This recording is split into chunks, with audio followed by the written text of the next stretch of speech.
बिस्मिल्लाहिर्रहमानिर्रहीम। G dear student, इस lecture में जो है वो हम अपना लेक्चर 3 के अंदर जो है वो हम डिस्कस करेंगे कि हमने किस तरह से जो है वो रनिंग टाइम कॉम्प्लेक्सिटी जो है वो फाइंड आउट करनी है और कैलकुलेट कर सकते हैं हम किसी भी एल्गोरिथम की। तो उससे पहले जो है हम प्रीवियस लेक्चर को थोड़ा सा डिस्कस कर लेते हैं।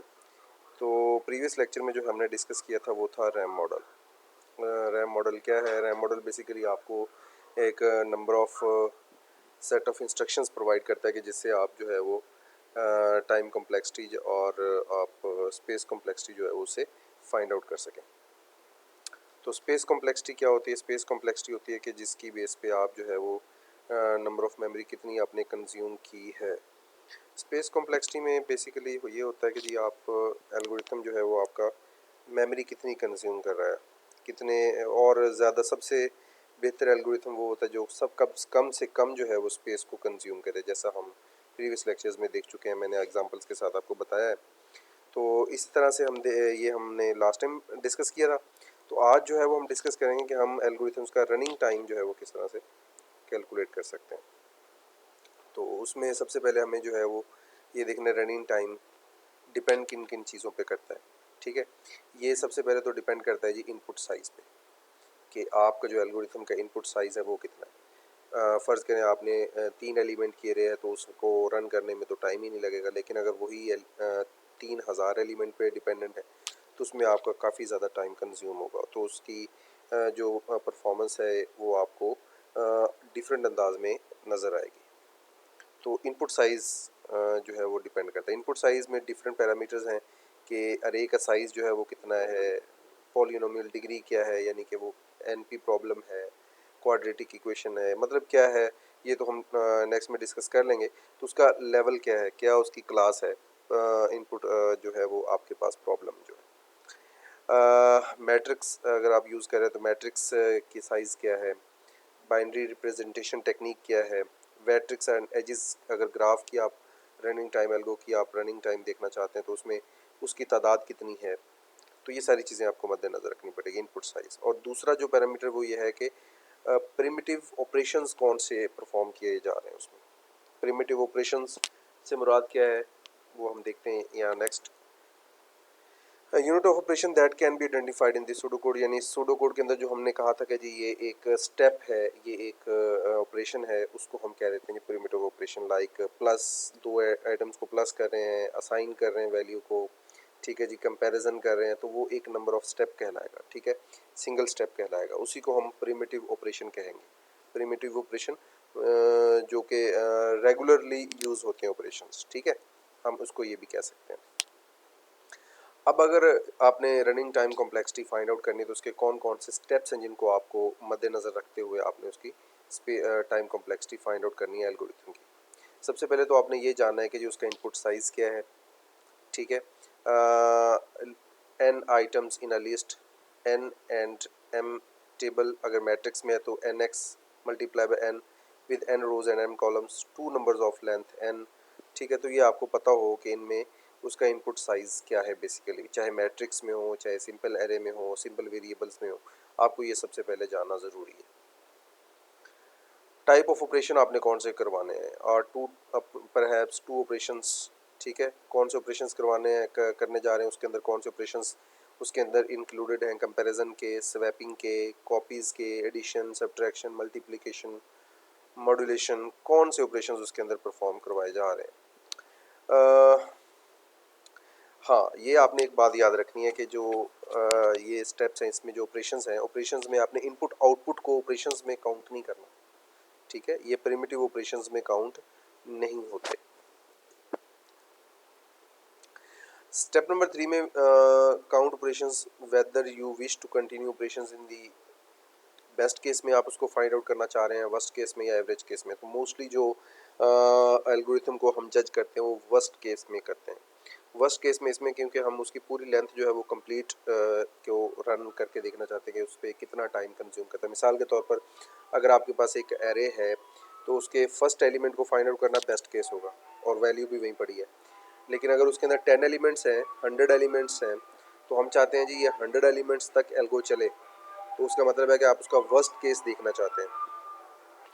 तो वर्स्ट केस में जो है वो आप उसको फाइंड आउट कर सकते हैं। तो इसके बाद जो है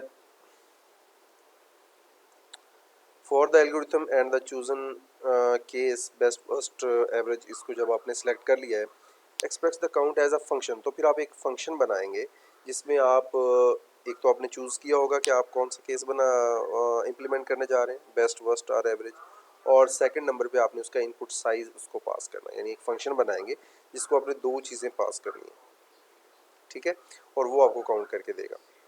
और उसके बाद जो आपने फिर आपने फार्मूला जो है वो डिज़ाइन करना है। Given the formula that you have determined, decide the complexity class of the algorithm, कि उसकी क्लास कौन सी है। स्टेप नंबर 5 पे क्या होगा, किस क्लास का वो प्रॉब्लम है, ठीक है, एनपी प्रॉब्लम है, कोई भी डिफरेंट पॉलिनोमियल प्रॉब्लम है, कौन सा प्रॉब्लम है। और जब आप क्लास फाइंड आउट करेंगे तो उसमें यानी क्लास क्या चीज़ है, what is the complexity class of an algorithm, यानी कि a complexity class is a set of problems of related resource based complexity such as P, NP classes, polynomial classes, non polynomial classes, ये different उसमें classes जो है वो categories में आ जाएंगे, ये आपने सेलेक्ट करनी है पांचवें स्टेप पे, ठीक है जी। और तो एक क्वेश्चन ये है कि फ़र्ज़ करें ये आपके पास कुछ प्रॉब्लम है, तो क्या क्या डिफरेंस है इसके अंदर, 3n 5n plus 20 6n minus 3, तो इसमें क्या डिफरेंस है। तो यहाँ पे आप देख सकते हैं कि यहाँ पे जो 3 है ना, n को जो फ़र्ज़ करें हमने 2 प्रोवाइड कर दिया, तो ये हो जाएगा 3 मल्टीप्लाई बाय 2 मतलब 6, और अगर यही n की वैल्यू यहाँ हो 5 2 10, 10 प्लस 20 30 हो जाएगा, और यहाँ पे 6n माइनस 3 यहाँ पे हो जाएगा 12 माइनस 3 9 हो जाएगा, ठीक है। तो यहाँ पे ये चीज़ें जो हैं ये ऐड हो जाएंगी इसके अंदर, या आप फ़र्ज़ करें इसमें जो है वो आप वैल्यू जो है वो 1 ले रहे हैं, ठीक है, 3 1 ज़ा 3, यहाँ पे भी 1 ले रहे हैं, 1 5 1 ज़ा 5 प्लस 25, और यहाँ पे आ जाएगा जी 6 माइनस 3 3। तो यहाँ पे देख रहे हैं कि जो वैल्यू इनपुट कर रहे हैं उसके हिसाब से यहाँ पे अगर वैल्यू 1 है तो उसमें कोई मेजर डिफरेंस नहीं आ रहा, ठीक है, ज़्यादा डिफरेंस नहीं आ रहा, डिफरेंस है लेकिन बहुत थोड़ा डिफरेंस है। लेकिन जैसे ही आप इनपुट साइज़ बढ़ाते हैं, वैल्यू बढ़ाते हैं, तो उसकी वजह से जो है वो उसमें काफ़ी ज़्यादा डिफरेंस आ जाता है। यानी इसमें बात करने का मकसद ये है कि इसमें इनपुट साइज़ बढ़ाने से जो है वो आपके पास रिज़ल्ट में फ़र्क आएगा। Yes, but when in n is large, उस वक्त डिफरेंस आएगा जब n की वैल्यू बड़ी होगी, ठीक है, अदरवाइज़ इसमें कोई डिफरेंस नहीं आएगा। अब हम ये जानना चाहते हैं जी प्रिमिटिव ऑपरेशंस कौन कौन से होते हैं। तो ये हमारे पास प्रिमिटिव ऑपरेशंस हैं। इसमें आप यहाँ पे देख रहे हैं कि जी सबसे पहला जो ऑपरेशन है वो कौन सा है, असाइन अ वैल्यू, ठीक है, सॉरी यहाँ पे हमें इसको हाईलाइट करना पड़ेगा जी। असाइन अ वैल्यू, कोई आपने फंक्शन है उसको कॉल करना है या function with in a function call करना है, तो वो आपका एक प्रिमिटिव ऑपरेशन यानी एक स्टेप आपका काउंट होगा। अरिथमेटिक ऑपरेशन है, कोई मल्टीप्लिकेशन हो रही है, सब्ट्रैक्शन हो रही है, डिवीजन हो रही है, वो काउंट होगा। दो नंबर्स को आप कंपेयर कर रहे हैं, रिलेशनल ऑपरेशन आ गया कोई, तो वो भी एक स्टेप काउंट होगा, प्रिमिटिव ऑपरेशन काउंट होगा। हाँ, कोई अरे का इंडेक्स आप एक्सेस करने जा रहे हैं, वो भी एक ऑपरेशन काउंट होगा, ठीक है। किसी ऑब्जेक्ट का रेफरेंस यानी कोई आपने ऑब्जेक्ट क्रिएट किया है और उसका न्यू रेफरेंस आप एक्सेस करने जा रहे हैं, तो वो भी एक ऑपरेशन काउंट होगा। या आप कोई किसी ऑब्जेक्ट की वैल्यू जो है वो रिटर्न करने जा रहे हैं, तो उसको भी हम एक ऑपरेशन कंसीडर करेंगे, ठीक है जी। तो ये हमारे पास प्रिमिटिव ऑपरेशन है। इसकी हम एग्जांपल्स देखते हैं मज़ीद।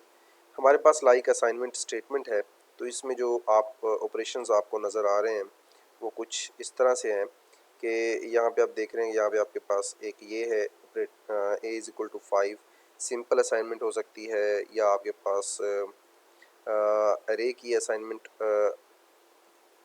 असाइनमेंट हो सकती है, या आपके पास किसी वेरिएबल के अंदर किसी एक्सप्रेशन की असाइनमेंट हो सकती है। तो किसी भी किस्म की असाइनमेंट को हम क्या करेंगे, 1 स्टेप, 2 स्टेप और ये 3 स्टेप हो जाएंगे, ठीक है। तो ये आपके पास 3 ऑपरेशन हो गए बेसिकली। अच्छा, इसके बाद जो है अगर हम देखना चाहते हैं तो जी हमारे पास इसको हमने count running time of assignment can be considered as 1 or constant refer to constant value. ठीक है, इसे हम क्या करते हैं, ये कंसिडर करते हैं जी, क्या कंसिडर करते हैं, कांस्टेंट कंसिडर करते हैं, c इज इक्वल टू, ठीक है ना, यहाँ पे सॉरी ये आंसर करते हैं, ये c कांस्टेंट टाइम हम कंसिडर कर लेते हैं। ठीक है जी, तो इसके बाद आ जाएं जी ज़रा, तो हमारे पास ये हमारे पास ऑपरेशंस की कैलकुलेशन हो गई। ठीक है, इसी तरह से हम इसको काउंट करेंगे। अब हमने जो देखना है कि जी फॉर लूप की हम रनिंग टाइम किस तरह से कैलकुलेट करेंगे, नेस्टेड लूप की किस तरह से करेंगे, कंसेक्टिव लूप की किस तरह से, तो वो हम नेक्स्ट लेक्चर में देखेंगे। तब तक के लिए अपना ख्याल रखें और दुआ में याद रखें। अल्लाह हाफ़िज़।